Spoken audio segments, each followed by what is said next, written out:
boys and girls, I am in a new space for this video today. It is nap time at my house and my kids are sleeping, and this is the only place where they will not hear me read.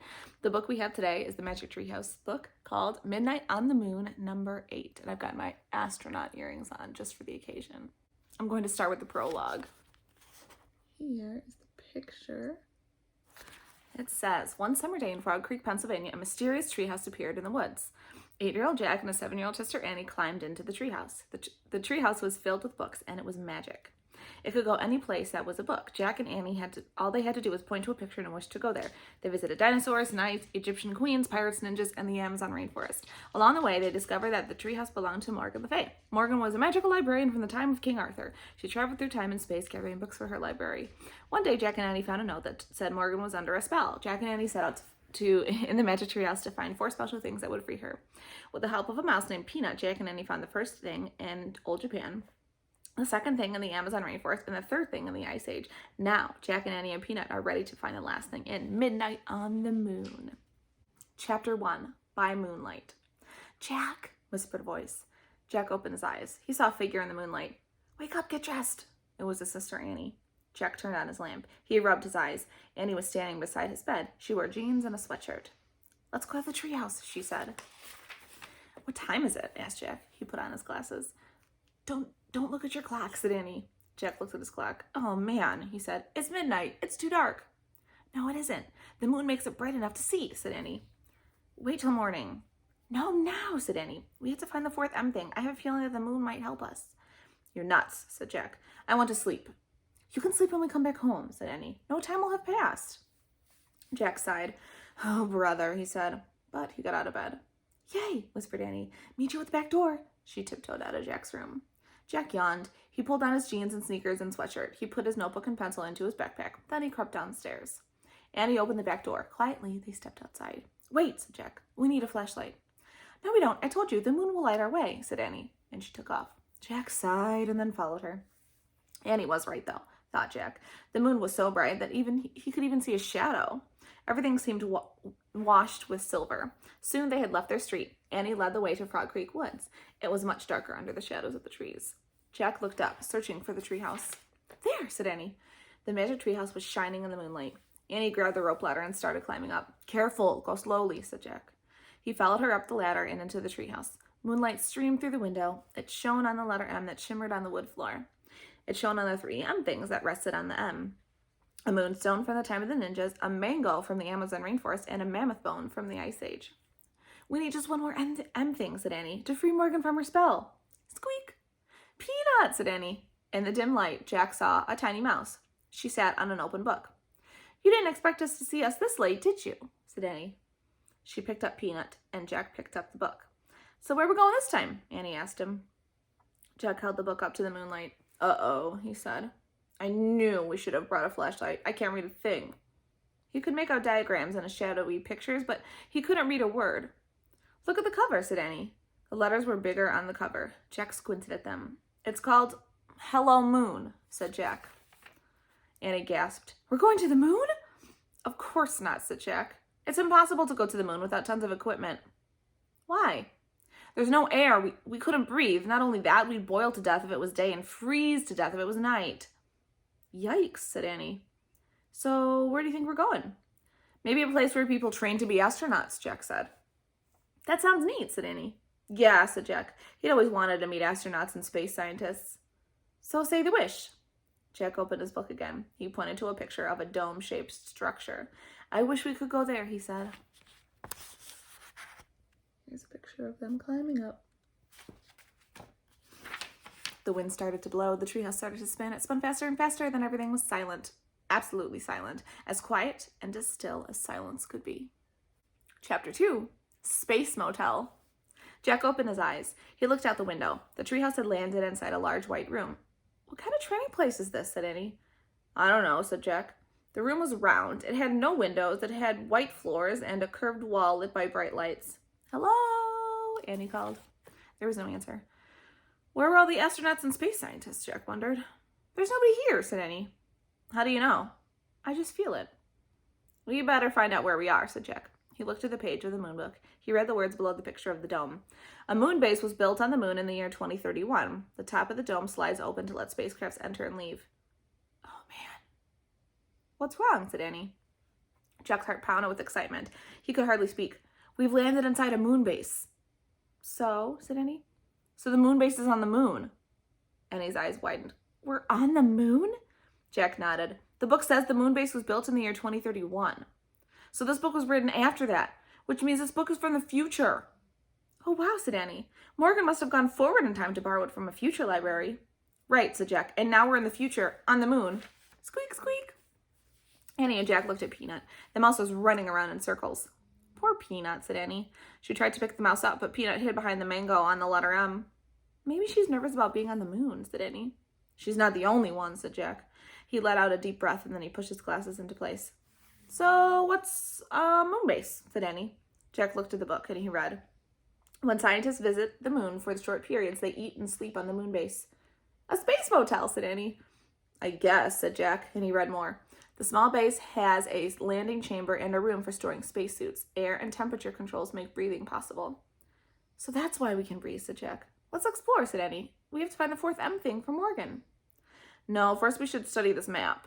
Jack pulled out his notebook. You study it, said Annie. Jack opened a copy of the map. Then he drew the treehouse. So, let me read it. It says airlock, spacesuit storeroom, treehouse, landing chamber, and this word says rocket entry. Okay, he said. He pointed at the X in this drawing. We're here. Jack looked up. Annie was gone. Oh, brother, Jack said. As usual, she had left without him before they could even make a plan. Jack put the moon book and pencil into his pack. Carrying his notebook and backpack, he started out the window. Squeak, squeak. Jack looked back at Peanut. The mouse was running back and forth in the letter M. Stay here and stay safe, said Jack. We'll be back soon. Jack swung himself over the windowsill. His feet touched the floor of the landing chamber. Annie, he called. There was no answer. Jack looked at his diagram. It showed only one way to go. Jack walked along the curved white wall to the stairs. He climbed the steps to a hallway. Jack, hurry! Annie was at the end of the hallway, standing in the airlock. She peered out a window at a giant door. Jack hurried toward her. Annie stepped aside so he could look out the window too. Oh, man. What he saw took his breath away. He stared at a rocky gray land. The land was filled with giant craters and tall mountains. The sun was shining, but the sky was ink black. Say hi to the moon, Annie said softly. Chapter 3, Open Sesame. The fourth M thing must be out there, said Annie. Beside the door was a button with the word open on it. Annie reached for the button. Wait! Jack grabbed her hand. There's no air on the moon, remember? Oh, right. But we have to go out to find the M thing. Let's see what the book says, said Jack. He pulled the book out of his pack and he flipped through until he found a page that showed the surface of the moon. He read, It takes 14 Earth days to equal 1 day on the moon. No air protects the moon from the sun's rays, so daytime heat reaches 260 degrees. Jack looked at Annie. I told you our blood would boil if we went out there. Yuck, she said. Jack read from the book again. Moon scientists wear spacesuits, which have controls to keep them from getting too hot or too cold. They have tanks which provide air for 2 hours. Where do we get spacesuits? Annie looked around and then trotted back down the hall. Maybe there? Jack was studying his map. Let's try the spacesuit storeroom. Don't look at the map, said Annie. Look at the real room. Jack glanced up. Annie was peering through a doorway off the hall. There's tons of space stuff in there, she said. Jack went to look.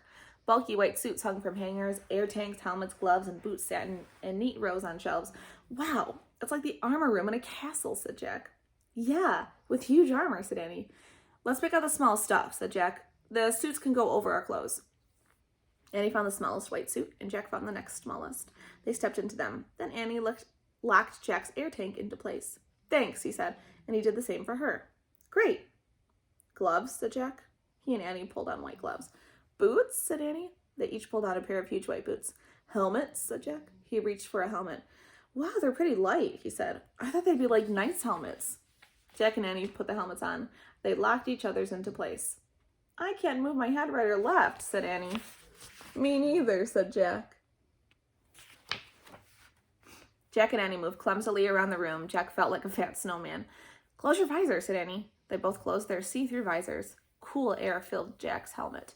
I can breathe, Annie yelled. Her voice boomed in Jack's ears. Ow, talk quietly. We have two-way radios inside our helmets. Sorry, whispered Annie. Jack put the moon book back into his pack, then he slung the pack over his shoulder. Okay, remember, we only have 2 hours of air in our tanks, so we need to find the fourth M thing really fast. I hope we can find it, said Annie. Me too, said Jack. He knew they could not go home until they did.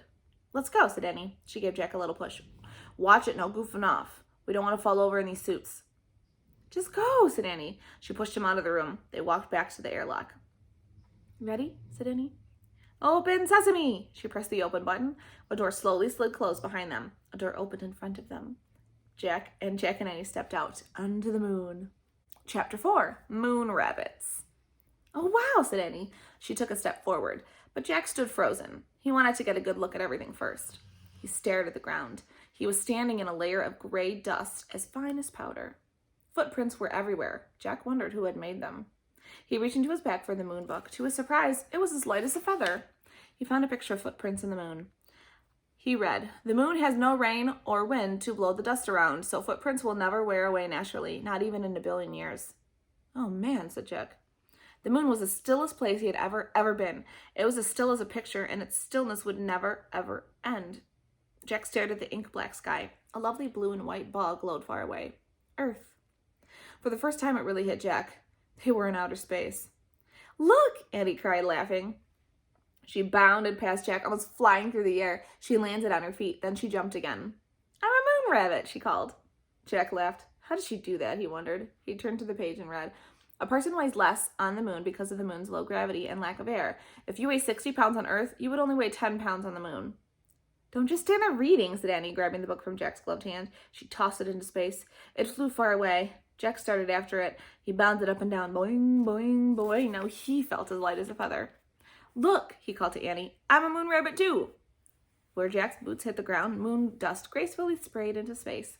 The book had landed at the edge of a shallow crater. When Jack reached it, he tried to stop, but his feet slipped.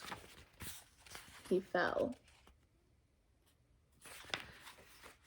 He fell right over and laid on his side. He tried to stand, but he was off balance. He tried again, but the dust was too deep, and his spacesuit was too clumsy. You okay? Asked Annie. I can't get up, said Jack. You shouldn't have been goofing off, Annie said wisely. You goofed off first, said Jack. Now help me up, please. Annie started toward him. Don't fall too, warned Jack. I won't. Annie moved very slowly. She half floated, half walked. Give me your hand, she said.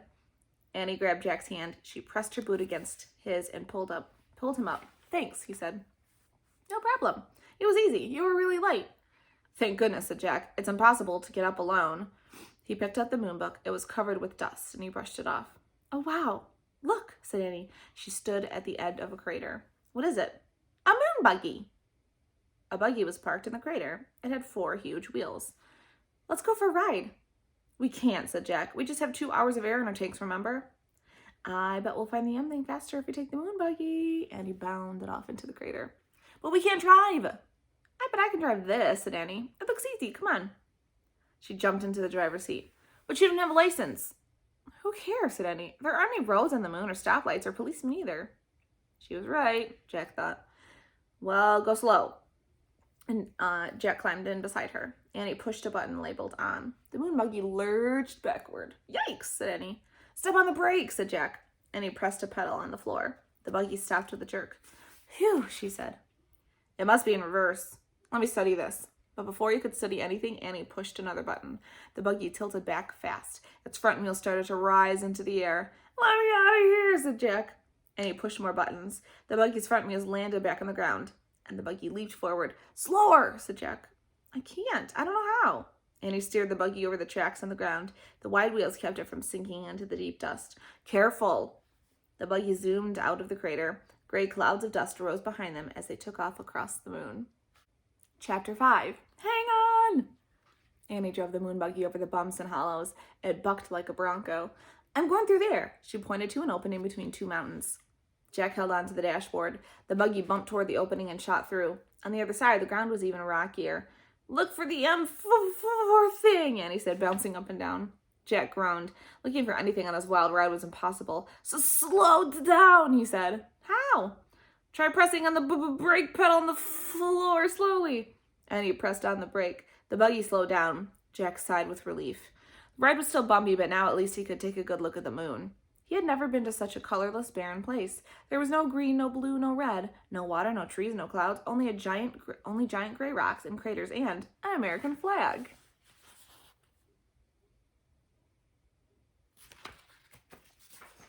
"Oh man," said Jack, "that's from the first astronauts who landed on the moon." "And look, a telescope," said Annie. She drove near the flag and telescope. Then she put her foot on the brake until the buggy stopped. She pressed the button that said off. Then she and Jack hopped out. They took slow, giant steps to the site of the first moon landing. Beside the flag was a sign.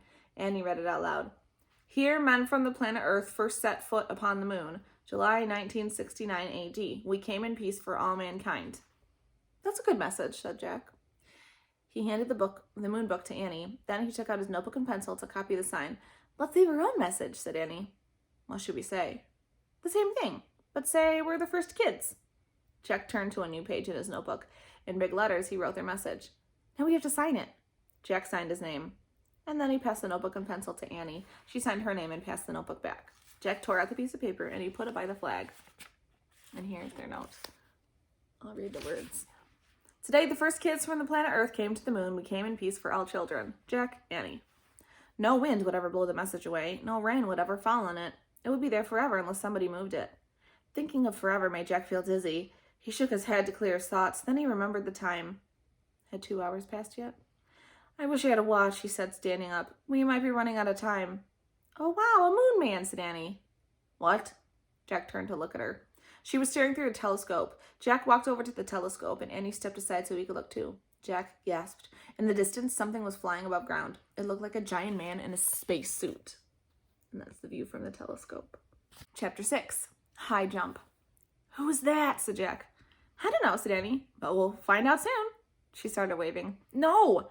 Jack grabbed her arm. "Let's go back to the base before he gets here." "Why?" "We don't know who he is. We don't know if he's friendly or mean or what." "But we can't go back. We haven't found the 4th thing yet. We won't be able to go home." "It doesn't matter. We can lock the door at the moon base until he goes away," said Jack. "Then we can get new air tanks." Jack hurried to the moon buggy. "Come on." He jumped in the driver's seat. Annie gave a little wave to the dot in the sky. Then she climbed into the moon buggy. The buggy took off. "Careful," said Annie. They bumped over the rocks as Jack turned the buggy around. Then they zoomed toward the pass. Jack steered around craters and rocks more than once. The buggy nearly tipped over. "Whoa, slow down," said Annie. They were almost at the mountain pass. Suddenly a cloud of dust flew up in front of them. The ground trembled. "Watch it!" Jack couldn't see a thing. He stepped on the brake. The buggy jerked to a stop. The dust settled. A giant rock had fallen into the narrow pass. It was stuck between 2 walls of rock. They were trapped. Jack quickly found a picture of a giant rock in the moon book, and he read, "Rocks of all sizes crash into the moon from outer space. These rocks are called meteorites." "We're lucky that meteorite didn't land on us," said Jack. "Yeah, and I guess it's too big to be the M thing," said Annie. She climbed out of the moon buggy and was standing by the meteorite. It was more than twice as tall as she was. Jack looked to the black sky. The flying thing was nowhere in sight. Yet. "We'll have to jump over it," said Annie. "Jump? I don't think so." "It's too high." "I want to try anyway," said Annie. "Wait, let's think first," said Jack. But Annie was already backing up. 1, 2, 3, go! She shouted, and she took a giant leaping step toward the meteorite. When Annie got close to the rock, she pushed off the ground. Then she flew through space and disappeared behind the meteorite. "Annie!" Jack called. There was no answer. "Oh, brother," said Jack. He backed up and took off toward the rock. He jumped as high as he could. Then he was flying through space. Jack hit the ground and fell face down in the dust. Jack tried to stand, but his suit was too bulky. He tried to roll over, but his suit made that impossible. "Oh no, not again." "Are you here? Did you make it?" "Yeah." Jack was relieved to hear her voice, but he couldn't turn his head to see her. He could only hear her over the radio. "Can you help me up?" "No." "Why not?" "I fell down too." "Oh, brother, now we're really in trouble." He tried to stand again, and he failed. "Can you see anything?" "Just the sky," said Annie. "Wow, it's so weird." "I'm worried about our air tanks," said Jack. "I feel like it's been 2 hours. "Jack," said Annie. "And what about the moon man?" said Jack. "Where did he go?" "Jack," whispered Annie. "What?" "He's here.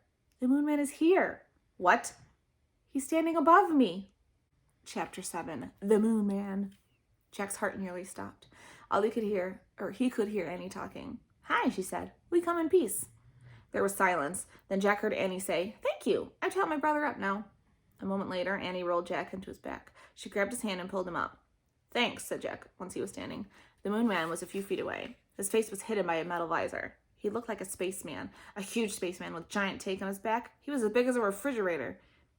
"That's a jetpack," said Jack. "I've seen pictures of the future astronauts flying with those things. It's like a mini spaceship, right?" The Moon Man didn't answer. "I don't think he can hear us," said Annie. "He's not hooked up to our radio." "Oh, right," said Jack. "I'll write him a message." "Good idea." Jack pulled out his notebook and pencil and he wrote, "We're Jack and Annie. We come in peace from America. Who are you?" Jack handed the notebook and pencil to the Moon Man. They looked tiny in his big hands. The Moon Man looked down at the message. He took the tiny pencil. Then he turned the notebook over. Jack and Annie watched as the Moon Man put the pencil to the paper. He was writing something very carefully. Finally, he gave the notebook back to Jack and Annie and stared at the marks. Oh, they stared at the marks. "Star," said Annie. "He drew stars." "Maybe it's a space map," said Jack. "Space map? Hey, Jack, map starts with M."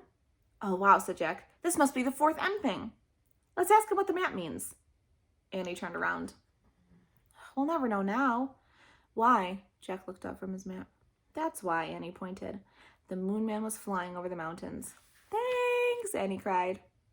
Chapter 8, One Star to Another. Who was that guy? What does the map mean? "I don't know," said Annie, "but let's see if it works." Jack took a deep breath. "Yeah, we better hurry back. I think I'm running out of air. It feels hard to breathe." "For me too," said Annie. "Go slow. Don't breathe too much," said Jack.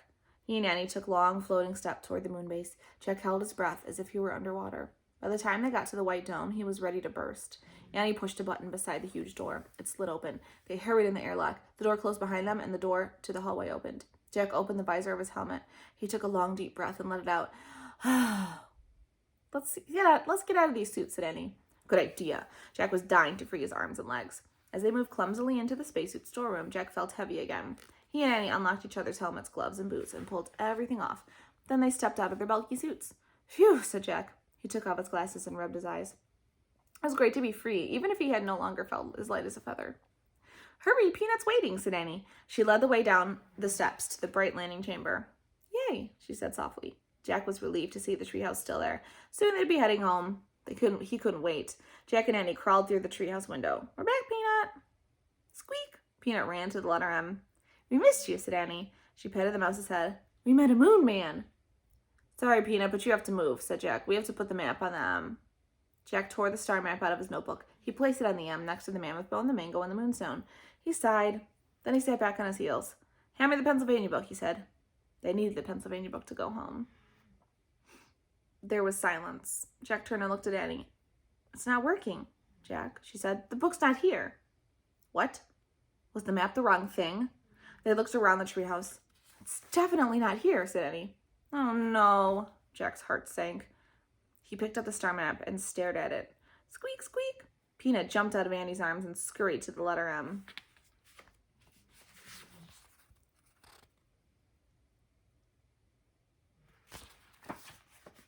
"I've got an idea," said Jack. He reached into his pack and took out his pencil. "What are you doing?" "You know how you draw a constellation?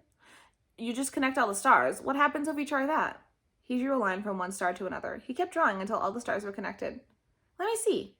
Jack held the paper out so they could both study it. "It looks like a mouse," said Annie. "Yeah," said Jack. "Is there such a thing as a mouse constellation?" "I don't think so," said Jack. Squeak! Annie and Jack looked at Peanut. She was standing on the M. "Oh, wow, Jack," Annie whispered. "I think I know what the fourth M thing is." Jack grinned. "Me too. It's a mouse." Squeak, squeak. "Maybe the spell is Moonstone, Mango, Mammoth Bone, Mouse," said Annie. Jack touched each M thing and in turn as he whispered, "Moonstone, Mango, Mammoth Bone, Mouse." "Let's say it over and over again and see what happens," said Annie. Together they chanted, "Moonstone, Mango, Mammoth Bone, Mouse. Moonstone, Mango, Mammoth Bone, Mouse." Suddenly, a bright light filled the treehouse. The light got brighter and brighter and brighter. The brightness was blinding and whirling. The air spun with brightness, and everything was clear. Peanut the mouse was gone, and Morgan the face stood before Jack and Annie. Chapter 9. Morgan. "Thank you," Morgan said softly. "You have freed me from the magician's spell." Jack stared at her. "You were Peanut?" Annie asked. Morgan nodded and smiled.